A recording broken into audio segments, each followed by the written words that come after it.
A reading from Mark's Gospel, chapter 8, beginning at verse 31. And Jesus began to teach them that the Son of Man must suffer many things, and be rejected by the elders and the chief priests and the scribes, and be killed, and after 3 days rise again. And he said this plainly. And Peter took him aside and began to rebuke him.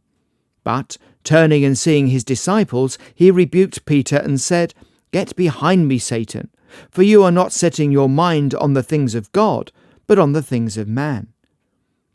And, calling the crowd to him with his disciples, he said to them, "If anyone would come after me, let him deny himself and take up his cross and follow me. For whoever would save his life will lose it, but whoever loses his life for my sake and the gospel's will save it. For what does it profit a man to gain the whole world and forfeit his soul? For what can a man give in return for his soul?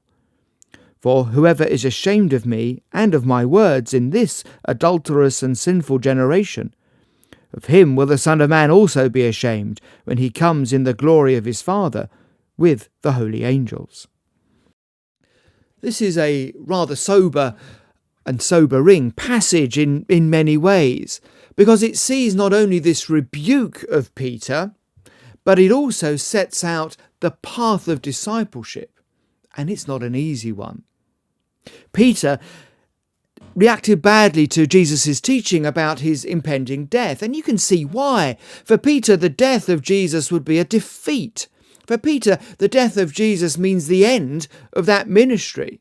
He hasn't understood the resurrection, even though we hear that Jesus taught him this plainly. And you can't blame Peter in this. This is uncharted territory. And so Jesus rebukes Peter, tells him to get behind him, to follow him, and then gives a description of what that following will look like. He calls everybody together around him and says, "This is what following me looks like." And he goes on to talk about taking up his cross and following me. "If anyone would come after me," he says, "let him deny himself and take up his cross and follow me. For whoever would save his life will lose it, but whoever loses his life for my sake and the gospel's will save it." So Jesus is advocating a path of denying yourself. That is a countercultural understanding. And it was countercultural then, and I would suggest it's even more countercultural now.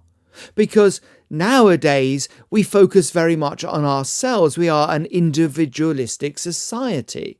That's how society has evolved around us. That is the society in which we live. And we tend to take on those values whether we mean to or not.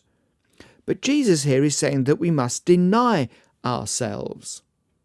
And the key to that is to distinguish between our soul and our life. This is what he goes on to say.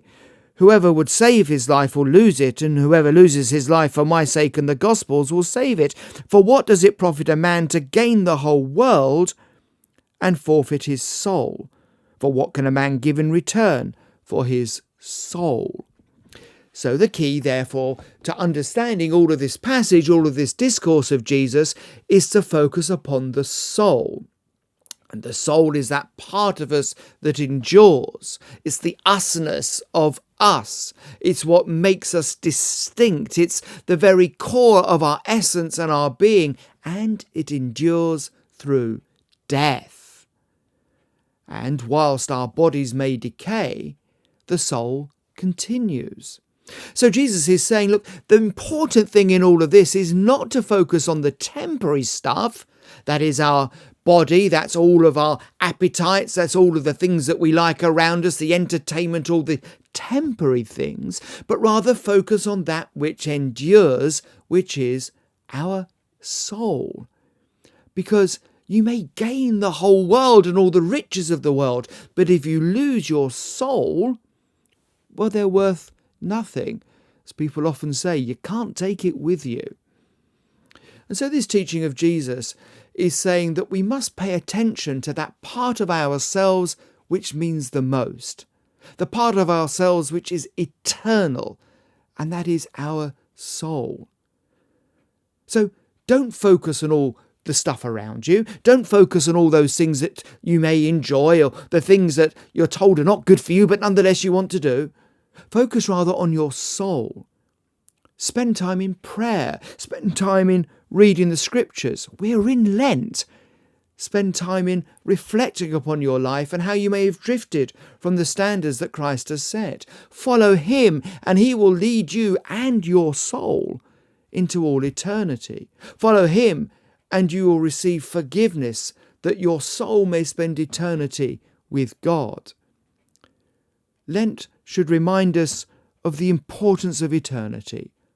Above all things, it points us to things eternal, to things beyond this life. So gain a proper perspective and pay attention to keeping your soul in good order.